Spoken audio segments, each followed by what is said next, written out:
You're listening to The Hit List with me, Numi, and I'm joined by Joel Corry. Hello. Hi, how you doing? Thank you for having me. Thank you for coming on. How you doing? I'm great, yeah. My album's out this week, so I'm on such a buzz from it, touring around everywhere. It's been like a chaotic week, but yeah, I'm loving every minute. Yeah, there must be kind of like a whirlwind of emotion right now because you're like your Ibiza residency has wrapped up.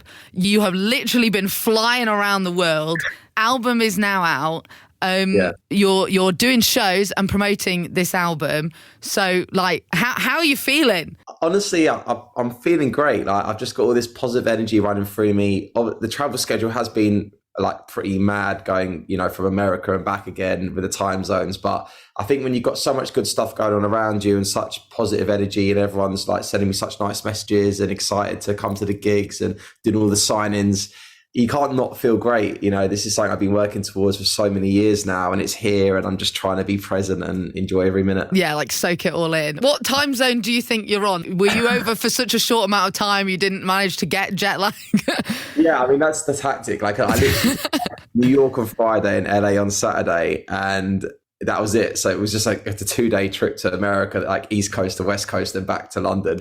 And because the gigs are so late though, like the DJ sets are like, midnight to 3 a.m. Even though you're on a different time zone, it's like you can still kind of stay in the UK time zone because the actual gigs are so late. Yeah, for sure. It's like, well, this is my lunchtime in the UK, so obviously I'm awake. I kind of just like with those ones though, I just go with the flow. I don't overthink it. I'm like, if I'm tired, I'll just shut my eyes if I've got a 10 minutes somewhere. If not, just keep going. And then it ends up just kind of catching up with you at some point. That's usually how it goes. Yeah, you're like, I can sleep in a couple of weeks' time. It'll be fine. Yeah. I'll schedule that into the diary. Yeah. I'll go in the Google calendar. So, album's been out a couple of days. How's it feel? What's been happening? What's the reaction been like? Oh, it's been amazing. Like, I'm so glad for people to like finally get the album and have all the tracks from over the years in one place plus all my new music.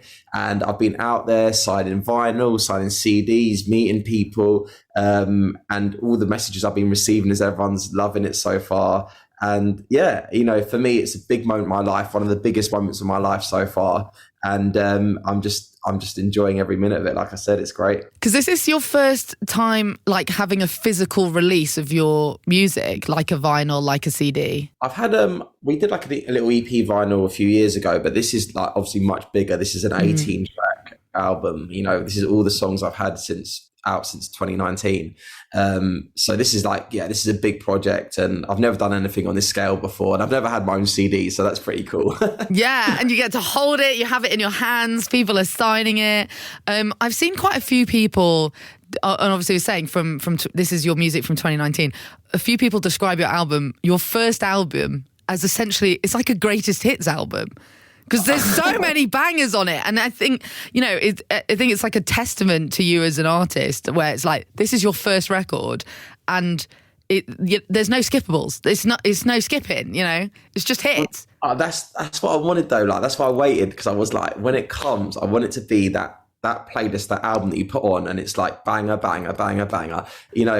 I want people... The album's called Another Friday Night because when it gets to the weekend and it's Friday night, it's time for the weekend. I want them to put my album on at pre-drinks and it's like, tune, and get everyone hyped up. That was the concept of the album, and I'm glad I waited this long because as you said, everyone's going to know the tracks from over the years. It's like I wanted Sorry on there, I wanted Head and Heart on there, I wanted Bed on there because they're like, this tune, remember this one. And then it's got the new music on there as well, like 0800 Heaven and Drinking and Hey DJ. So the album's like a mixture of like nostalgia plus like fresh feeling records. Yeah. And that's exactly what I wanted. Yeah. And I think it's interesting as well because it's kind of almost ended up being a timeline of how popular dance music has changed over the past 4 years, because you've got like the more housey stuff and now you're moving into a bit more trance.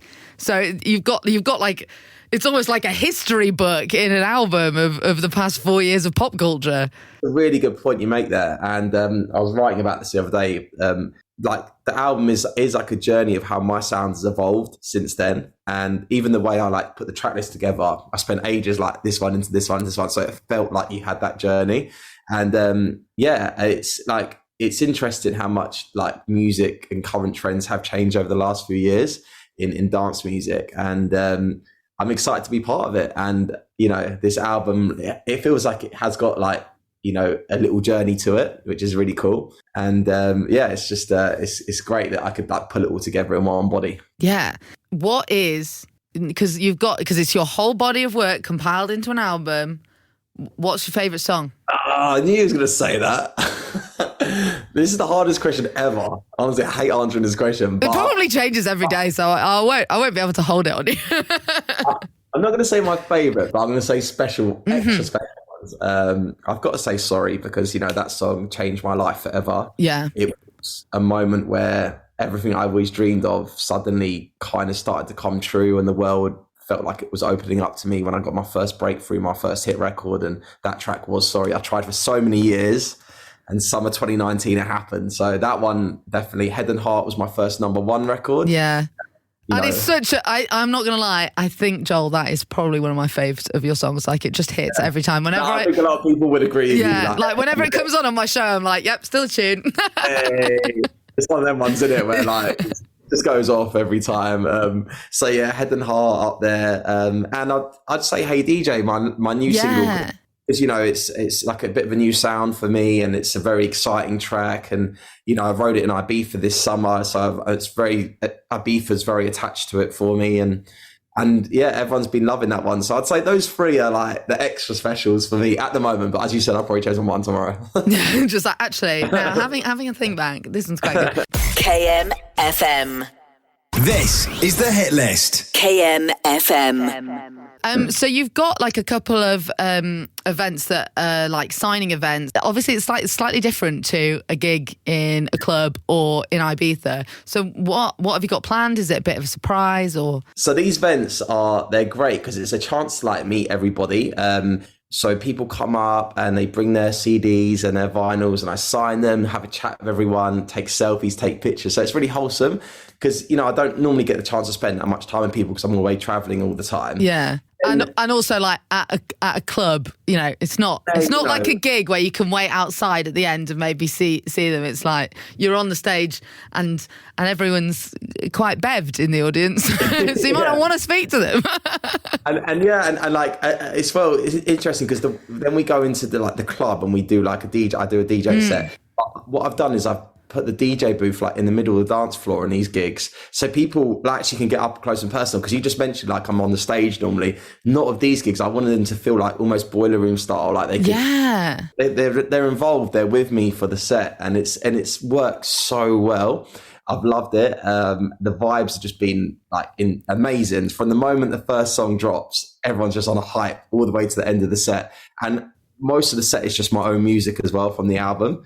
So it feels like a really like nice way to like celebrate the album, celebrate the songs and the big moments from over the years with everybody. And I've honestly loved this tour so much. It's just so like wholesome. Yeah, I'm jealous that I can't go now. What is your favourite song to play live at the moment? And is it different to those three songs we just talked about being your favourite song on the album?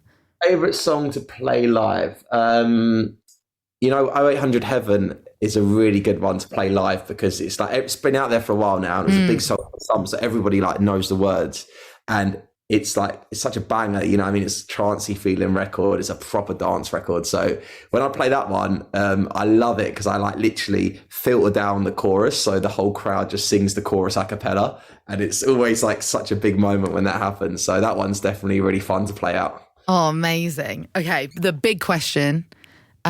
Is you've done it, you've released your first album, what's next? Are you gonna have like a big nap? Are you gonna have a holiday? Are you going straight on to album 2? I'm actually going on a world tour, so I'm heading to Australia for 4 weeks. Amazing. Canada, and then to Asia, going to Japan, Dubai in there as well. So it's honestly amazing to say that like I'm going to be doing this world tour, and I'm going to be playing in places that I've never played in before, going on a big adventure basically, and touring the album, playing these records all over the world. And I'm excited. It's going to be a perfect way to, you know, to finish this year and like finish this whole album campaign. And there'll be quite a few different time zones again though. People have to stay until 2024, I think. Just like, I don't, like, you get in, it'd be like New Year's and you're like, I don't know, I can celebrate New Year's 5 different times because I'm technically in 5 different time zones. Where are you going somewhere, playing somewhere that you've never played before, that you've never been, that you're really excited to go to? Yeah. I'm playing in Bali for the first time. Oh, I bet that is going to be insane. I've been waiting to go to Bali for so long. Like, I always see people going on a holiday, and I've never been before, and it's somewhere that I wanted just to go on holiday. So now to have my first gig there, I'm going to get to experience it. And we're going around Asia a bit as well, like playing in places in Japan that I've never been before, played in before. So there's some and Australia. I'm going to Australia for 4 weeks. I've been to Australia before, but this time doing some new venues, some new places down there. So yeah, exciting times ahead. I'm very grateful and lucky to be in this position for sure. Oh my gosh, that's amazing. Well, I'm very looking forward to watching it from afar on socials and having massive FOMO. Thank you so much for your time. We're going to play your new song now on KMFM. Can you introduce it for us? Yeah, which one are you playing? We're going to play Hey DJ. It's good point, yeah. Hey DJ, we're good. All right, nice one. This is Joel Corry. Right now, you're tuned into KMFM, and this is my brand new single, Hey DJ.